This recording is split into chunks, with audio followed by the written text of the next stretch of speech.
We start by Dr. Nathan. Ketones in Neuropediatric. Please, Dr. Nathan, consider the time. Absolutely. Please stick to the time. Assalamu alaikum. I'm very happy to be back in Egypt, Cairo. I came here 13 years ago for ICNA. So without much ado, let's go to this. So ketone therapy in neuropediatrics should ideally be a subject for an entire day because it's all of neuropediatrics. So I'll try and compress it. So the spectrum of ketone therapy is going to really take off. For 102 years, it's been around, but used mainly for uncontrolled epilepsy. And now in the last 6 to 8 years, it's starting to be used elsewhere. But I'm going to restrict myself to only a few of these, namely autism, the neurodegenerative disorders like SSP and dystonia, the HIE in the cancers, only the gliomas. So I'm going to talk only about these three other than epilepsy, but obviously, we got to see how it acts in epilepsy, and then we can think about why it acts in others. So what is the metabolic and molecular cascade of inflammation? So inflammation is usually the core of all these diseases I've talked about earlier.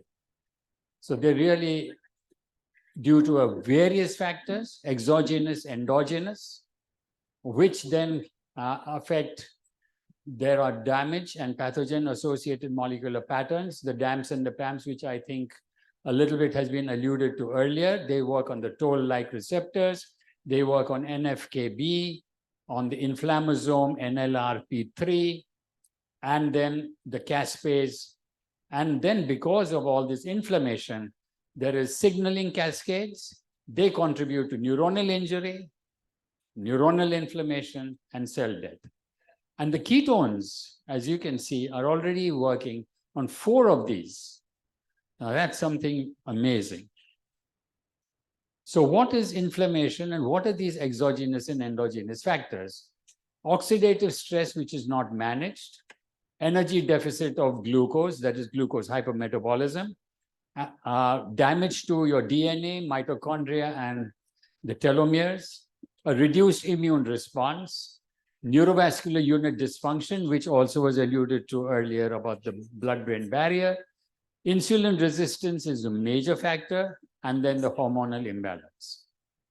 And these in turn are affected by epigenetic, prenatal, maternal, and paternal factors, lack of nutrients, which we find nowadays because of the food we eat.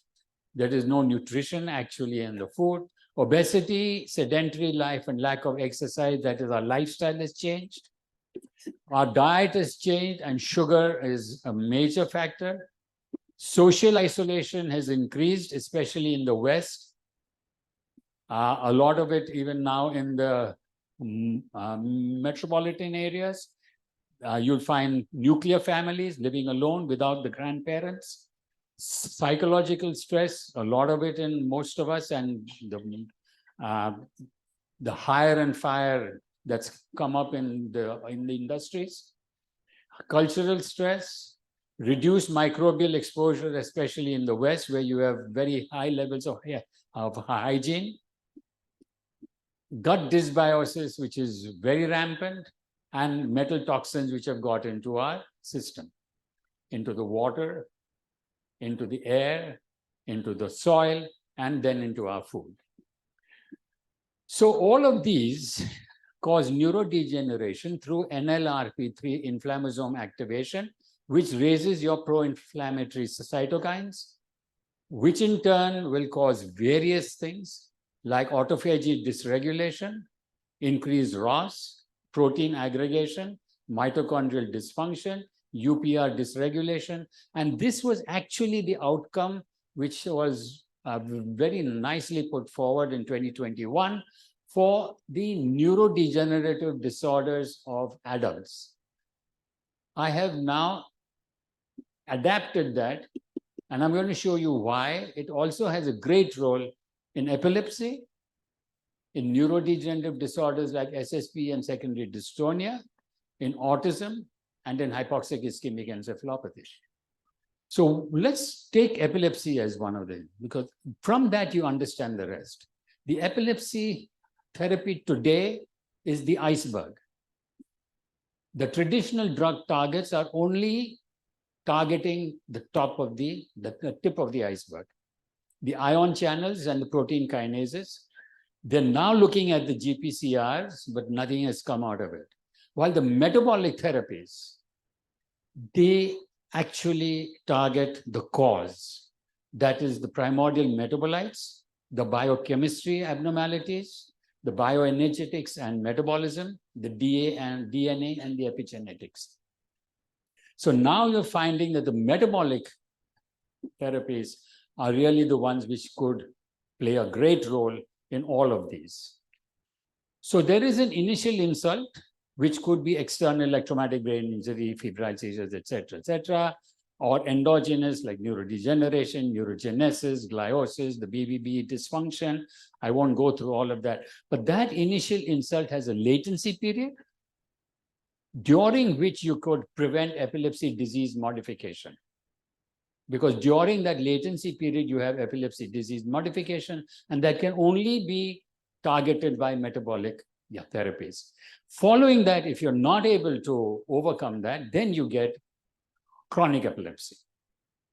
And today, all the medications available are merely anti-seizure medications.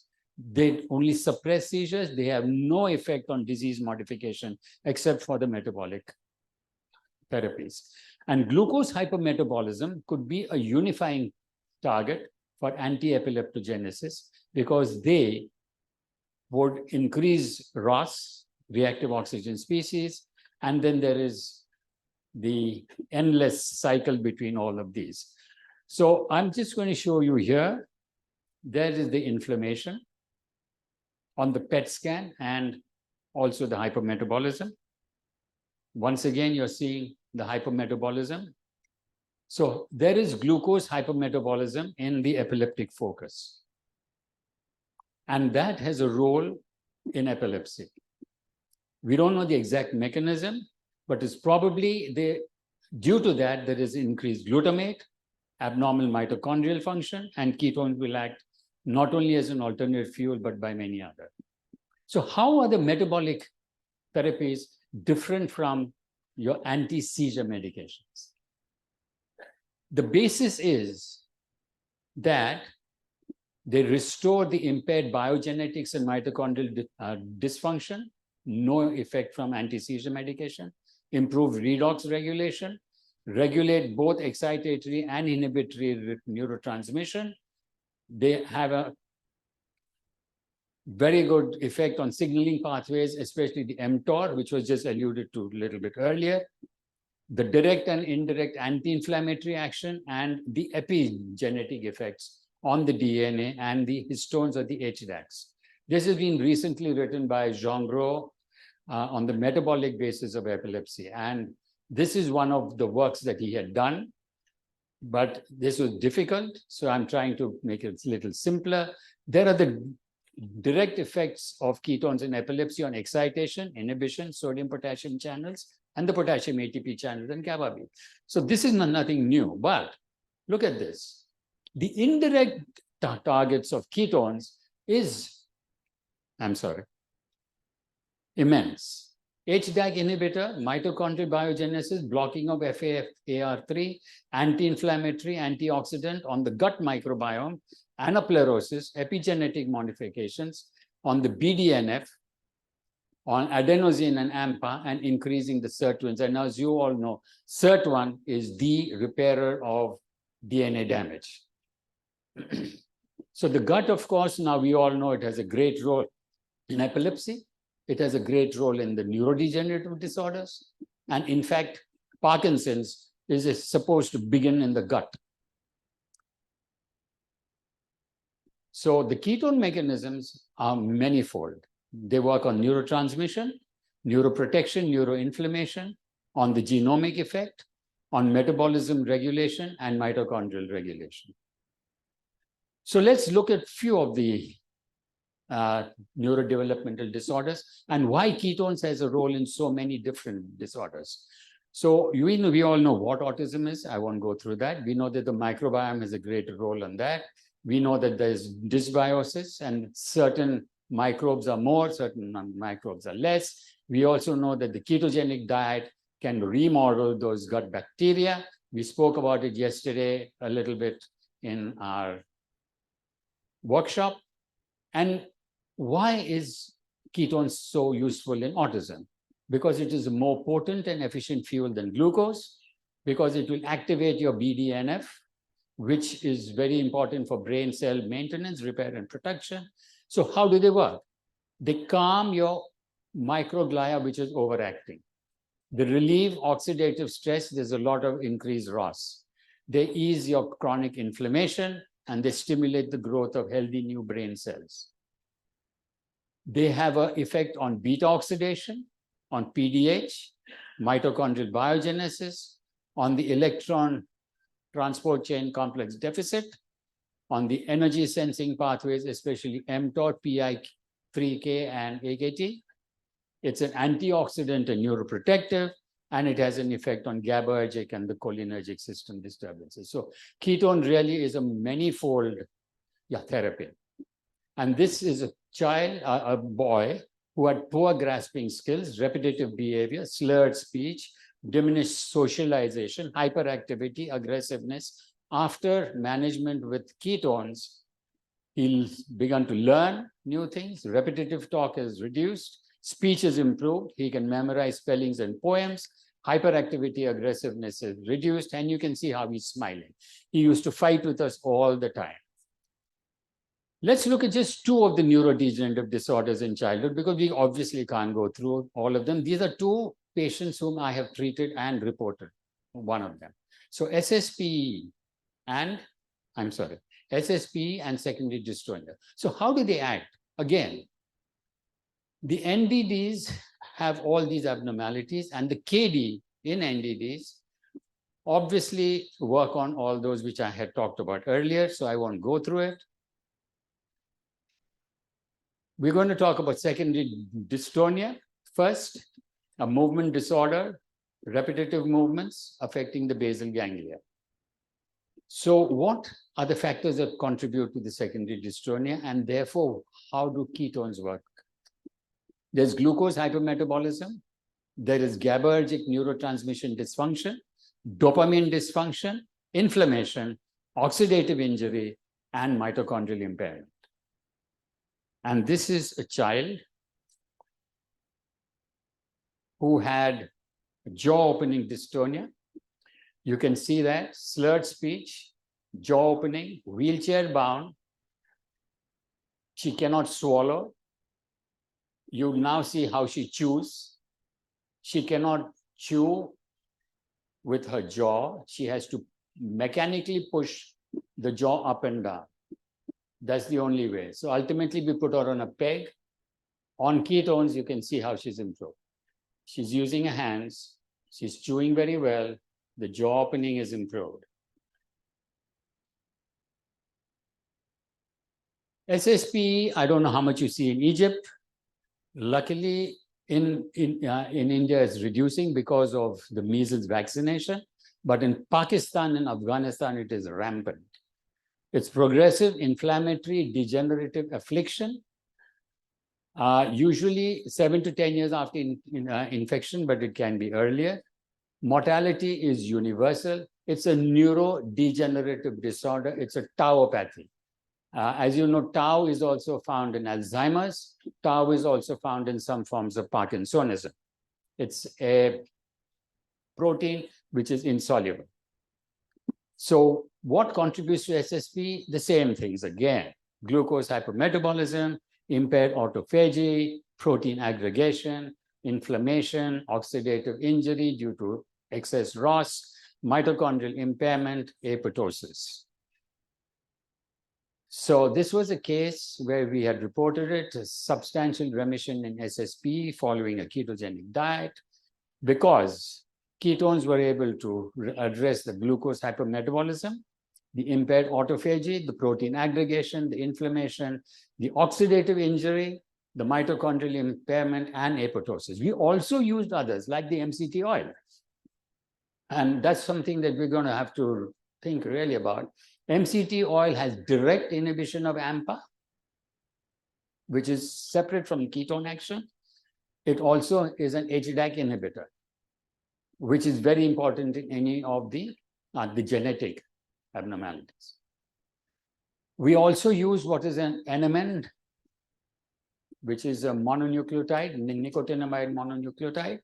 We use quercetin and resveratrol. These three, NMN, quercetin, and resveratrol, are metabolic enhancers. We use vitamin E, fish oil, curcumin, which is anti-inflammatory. So we're not using only one.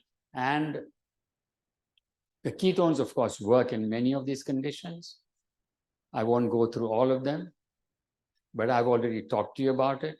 So this is the baseline of this boy with SSP, moribund. Could not sit, could not turn, could not hold his head, could not recognize parents, had to be fed. He had no way, there was no communication about his needs. After treatment, eye contact improves, showing emotions. The jerk stopped within a very short period, actually, the jerk stopped within about 6 weeks. And the EEG normalized within 2 to 3 months. He now sits without support, stands with a little support, walks a few steps with support, recognizes us, recognizes family members, and he can use a few words. Of course, he's not absolutely okay, but he's going to live. He's not going to die. Number one. Number two, obviously, he came with a lot of damage. The neurodegeneration and the tauopathy must have damaged a major area of his brain. But he's going to live. This is the latest. In the last few years, we know that the cancers are not merely genetic. Louis Pasteur, way back, talked about the difference in metabolism. Warburg, in 1935, did very elegant experiments, but because he came from Nazi Germany, his work was not accepted till after the war, when he then got a Nobel Prize for it. So the metabolism in normal cells, you get 36 ATP plus carbon dioxide and water. In the Warburg effect, because of the abnormal mitochondria. So the mitochondria, or the metabolism of the cell, cancer cell, is abnormal. So you get only 2 ATP because that's only outside the mitochondria. The TCA cycle, ETC, is gone. That's all you get, 2 ATP, and you get lactate. So lactic acid, what does it do? Acidosis is very good for multiplication of cancer cells. And because they have to use glucose only, they need very high glucose. So therefore, the ketogenic diet, where you drop the glucose, so therefore the cancer cell is starved, and you push up the ketones, and ketones has a direct effect on inhibiting cancer. So what is the effect of ketones in cancer? Mitochondrial biogenesis.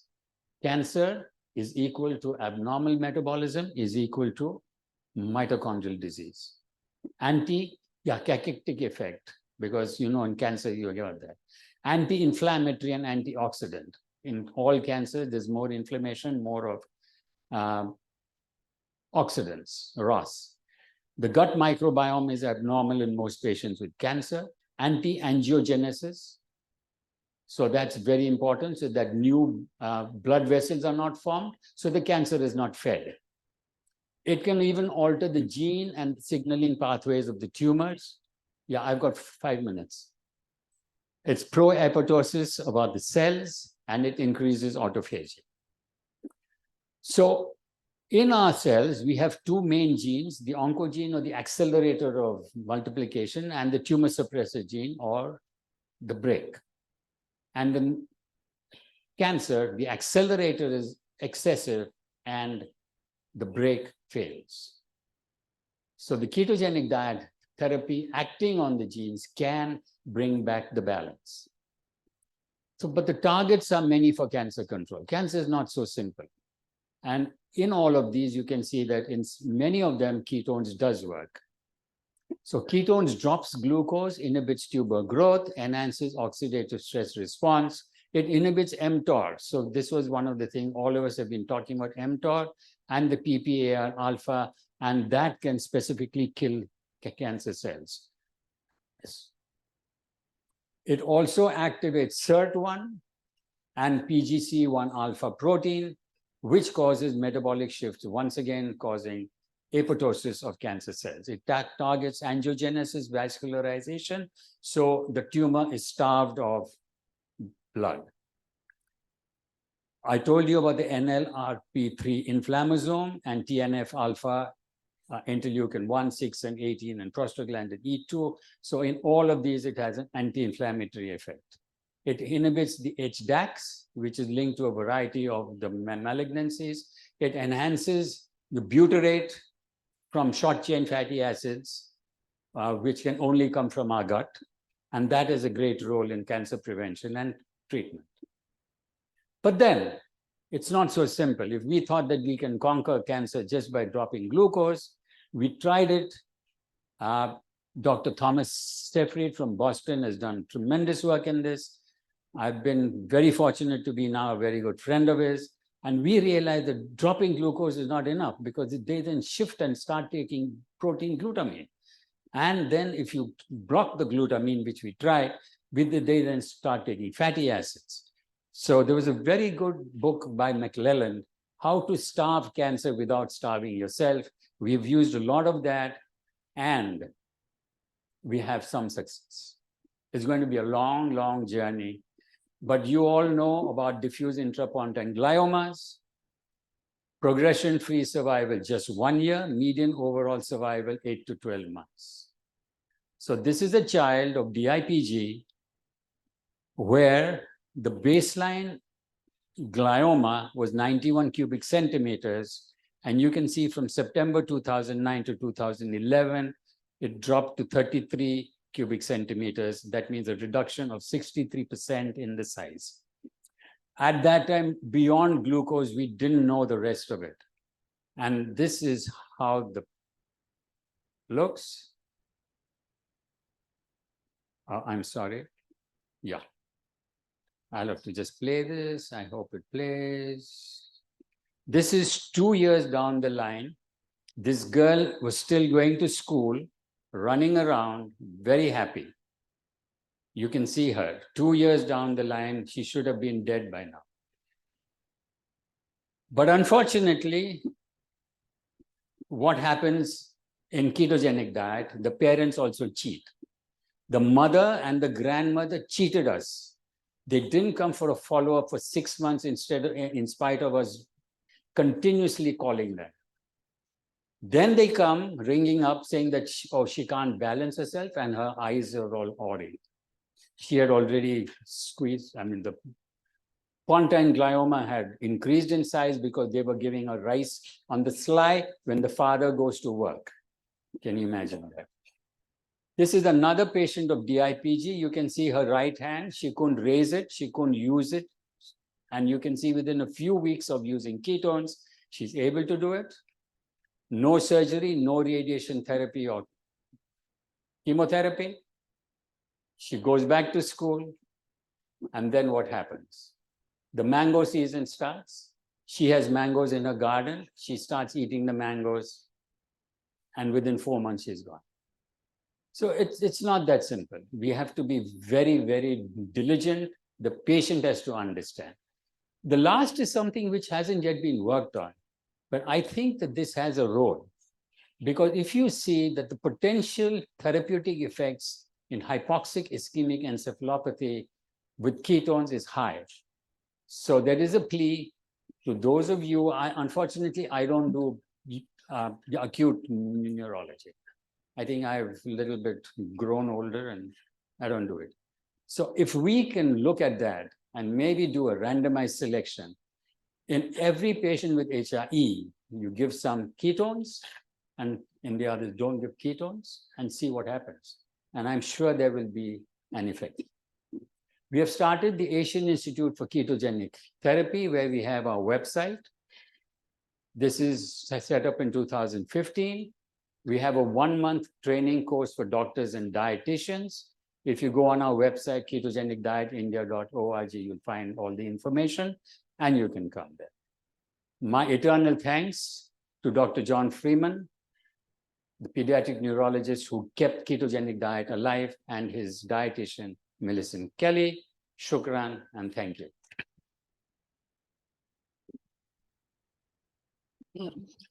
Thank you, Professor Nathan, for this overview on the use of ketones in neuropediatrics.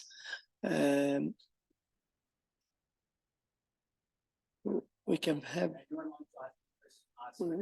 Yeah. Okay, thank you very much. Our next speaker, Professor Iman Ali, and she's going to talk about anti-epileptic drugs. Do we still need more?